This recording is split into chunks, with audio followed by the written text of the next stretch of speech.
Hello student, good morning. आज हम लोग पढ़ेंगे संस्कृत का 9वां पाठ जरासंध वध। अब हम लोग ये पहले जानेंगे कि जरासंध था कौन। तो एक राजा बृहद्रथ थे, उन्हीं का पुत्र ये जरासंध था। जरासंध वध की कहानी क्या है उसको हम लोग जानेंगे। जरासंध वध की कहानी ये है कि परवर्ती काल अर्थात प्राचीन समय में एक मतलब बहुत पहले की बात है, एक राजा थे बृहद्रथ नाम के, ठीक है। उनके लंबे समय तक कोई संतान नहीं था, ठीक है। उनके कोई भी संतान नहीं था, जिसके वजह से राजा क्या थे, अत्यंत दुखी रहा करते। फिर एक दिन उनके महल में एक महापुरुष आए और राजा ने अपनी बात बताई, अपने दुखी होने का कारण बताया। मेरे पास सब कुछ है लेकिन मेरे दुख का कारण नहीं। तो फिर वो संत जो थे क्या किए, तो एक आम का फल मतलब एक आम संत ने किसे दिया, तो राजा बृहद्रथ और कहा कि इसे अपने पत्नी को दे दीजिएगा, ठीक है, और आपकी मनोकामना पूर्ण हो जाएगी। लेकिन था क्या, राजा बृहद्रथ की 2 पत्नियां, ठीक है। राजा बृहद्रथ पहले के राजा के क्या होते थे, 2 पत्नियां होते थे। तो राजा बृहद्रथ के 2 पत्नियां थी। 2 पत्नियां जब थी तो राजा ने क्या किया, उस आम को ला करके और दोनों पत्नियों को के सामने रखी, फिर बोला, उन्हें दे दिया, बोला कि दोनों मिलके इसे बांट के खा लेना। दोनों ने क्या किया, प्रेम से आधा आधा आम बांट के खा लिया। जब दोनों ने आम खाया तो हुआ क्या, फिर दोनों के संतान हुए। लेकिन क्या हुए, आधे आधे शरीर वाले संतान। दोनों से संतान उत्पन्न हुए, ते आधे आधे शरीर के 2 बालक उत्पन्न हुए। अब क्या हो, अब जब आधा शरीर वाले बालक थे तो समझिए कि फिर मतलब बेकार था वो चीज, वो एक तरह से मृत प्राय वाला हिसाब था। तो फिर उन्होंने फिर निराश होकर उसे लग रहा है कि कहीं ऐसे सामने फेंक दी होंगी, छोड़ दी होंगी।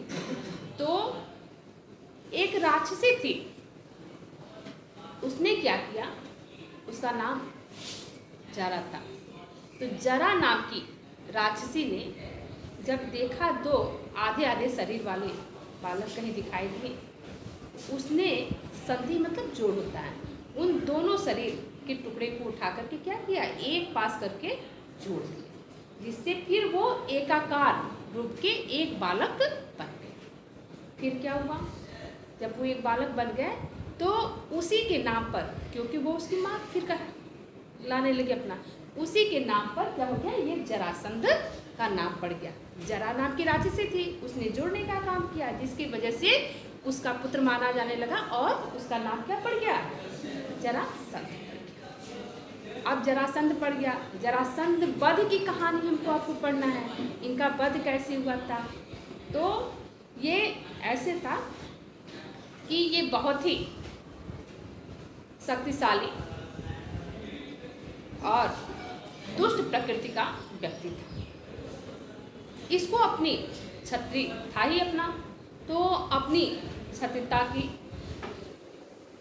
क्योंकि इसके अंदर शक्ति भी था, दुष्ट भी था, तो वो गुण था। तो इसलिए इसका काम क्या था, ये लोगों से, क्षत्रियों से युद्ध करता था, राजाओं से युद्ध करता था, और युद्ध में जो पराजित होता था उसको बंदी बना लेता था। बंदी बना करके अपने महल में कैद कर लेता था।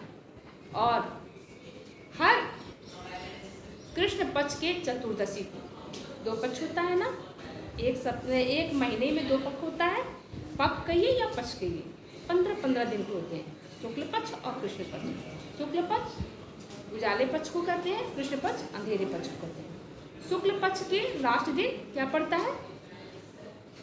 शुक्ल पक्ष के लास्ट दिन अमावस्या कि पूर्णिमा? पूर्णिमा पड़ता है। और कृष्ण पक्ष के लास्ट दिन क्या पड़ता है? अमावस्या पड़ता है। समझ में आ गया? तो ये शुक्ल पक्ष के, नहीं, शुक्ल पक्ष के कि कृष्ण पक्ष के? कृष्ण पक्ष के चतुर्दशी को क्या करते थे? तो जिन्हें कैद किए रहते थे उन राजाओं को में से एक ही को निकाल करके और उनका वध करके भैरव बाबा को बलि चढ़ाने का काम करते थे। ठीक है? तो इस तरह से धीरे धीरे उसका अत्याचार बढ़ते, जब उसका अत्याचार बढ़ते गया तो इस अत्याचार को देख करके जब धरती पर ज़्यादा अत्याचार बढ़ता है तो किसी न किसी महापुरुष का जन्म, तो उस समय कृष्ण का जन्म, उस युग में कृष्ण का जन्म हुआ। कृष्ण ने क्या किया? देखा कि अत्याचार बढ़ता जा रहा है तो उन्होंने भीम और अर्जुन के साथ ब्राह्मण का वेश धारण करके और जरासंध के घर आए। तो ब्राह्मण के वेश में जब देखा तो ब्राह्मण का वो स्वागत सत्कार करता था, इसलिए इन लोगों का भी स्वागत सत्कार किया। इन लोगों को दंडवत प्रणाम किया। दंडवत प्रणाम समझते हैं? एकदम सीधा, आप लेट के आपके हाथ आगे बढ़ जाएंगे और पैर पीछे हो जाएंगे, एकदम सीधा जमीन पे आप लेट जाओगे, इसे दंडवत प्रणाम करते हैं। तो दंडवत प्रणाम किया। उसके बाद से स्वागत सत्कार के बाद से पूछा कि आपके आने का प्रयोजन क्या है, आप बताइए, हम आपकी सारी ज़रूरत को, सारी आवश्यकता को पूर्ण करेंगे, आपकी इच्छा को पूर्ण करेंगे। जब इतना जरासंध ने बोला तो कृष्ण हंसने लगे और कहें कि हम कृष्ण, अर्जुन और भीम के साथ यहाँ तुमसे युद्ध करने आए हैं। तुम हम तीनों में से किसी एक को वरण कर लो मलयुद्ध। तो इतना जब जरासंध ने सुना तो कहा कि वैसा ही होगा। और जब वो प्रतापी था तब क्या था? महाबलशाली था। तो उसने अपना बल दिखाने के लिए किसी कमज़ोर को क्यों पसंद करेगा? तो भीम जो थे उसमें सबसे लंबे चौड़े थे, इसलिए उसने भीम को वरण कर लिया। वरण करना मतलब चुनना। तो भीम को चुन लिया युद्ध के लिए। और फिर भीम के साथ जरासंध का मल्लयुद्ध शुरू हो गया। मल्लयुद्ध कितना लंबा समय चला? तो 25 दिनों तक चला। क्यों? क्योंकि भीम भी उतने ही बलशाली थे और जरासंध भी उतना ही बलशाली था। बल्कि ही बल पे तो फिर वो क्या कर रहा था? किसी भी राजाओं से युद्ध करता था और उन्हें बंदी बनाता था। तो इस तरह से क्या किया? जब दोनों लोगों का युद्ध होने लगा तो 25 दिनों तक युद्ध चला। अंत में भीम क्या हुए? भीम हतोत्साहित होने लगे, क्योंकि कहीं से भी पराजय किसी का नहीं दिखाई दे रहा था। तो भीम अब हतोत्साहित हो रहे थे। जब भीम हतोत्साहित हो रहे थे तो कृष्ण उस स्थिति को देख के भाग गए। उन्होंने क्या किया? छल किया। हर युग में छल हुआ है, भगवान लोग भी छल किए हैं। क्यों? इसी से कहा गया है अच्छे काम के लिए यदि छल करना पड़े, अच्छे काम के लिए यदि झूठ बोलना पड़े तो उसे बुराई नहीं करते। तो कृष्ण ने भी छल किया। क्यों? कृष्ण को पता था कि इसका जन्म कैसे हुआ है, उसकी मृत्यु भी वैसे ही होगी। तो उन्होंने क्या किया? एक वहीं से घास का एक तिनका उठाया और उठा करके क्या किया? उसे बीच से चीर दिया और चीर करके ऐसे फेंक दिया। तो ये इशारा कर रहे थे किसके तरफ? भीम के तरफ। भीम के तरफ जब उन्होंने इशारा किया तो भीम ने क्या किया? अब उस कूटनीति का पालन करने लगे कि उन्होंने क्या किया? जरासंध के दोनों पैरों को उठा करके चीर दिया। और चीरने के बाद से फिर क्या किया?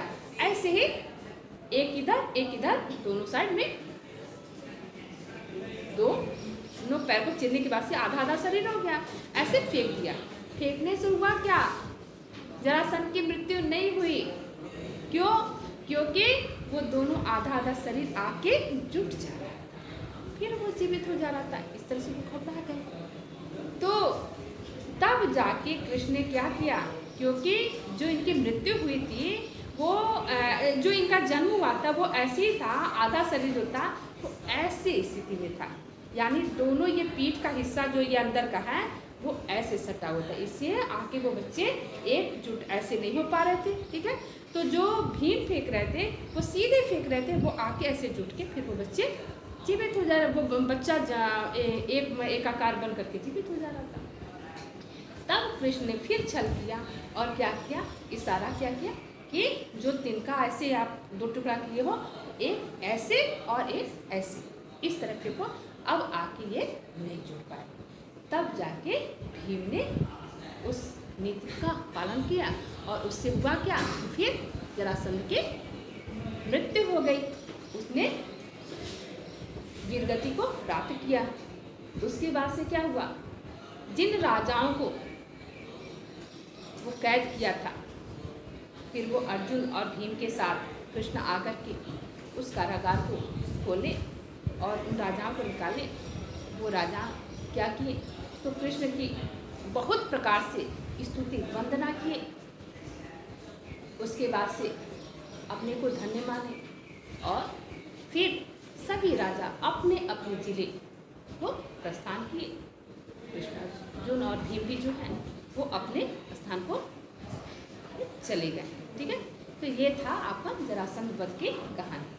आपको क्या शिक्षा मिला इससे, कि अत्याचार किसी युग में नहीं आपका सराहा गया है। जब अत्याचार बढ़ जाता है तो किसी न किसी महापुरुष का निश्चय ही जन्म होता है। तो उसी तरह से कृष्ण का जन्म हुआ था और कृष्ण ने क्या किया, उसे वीरगति को पहुंचाया। ठीक है, तो किस तरह से, तो भीम के द्वारा। यही आपका था जरासंध वध की कहानी।